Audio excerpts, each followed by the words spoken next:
Hello FutureMakers, are you teaching your child G for giraffe? Then you're doing a big mistake. Understand that inside phonics we teach our children that G makes the sound G as in gum, as in glue. So it is important that we give the child all the examples that have the G sound of G and not the J sound. This will help him reinforce the sounds as much as possible. Once the child reaches the first grade, when he understands the rules of phonics, he will understand that whenever the letter G comes with A, O or U alphabet, then it makes the G sound. But whenever the alphabet G comes with I or E, then it makes the J sound.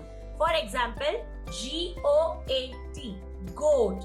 O makes it G. And whenever we say gym, it comes with Y. So G has become J.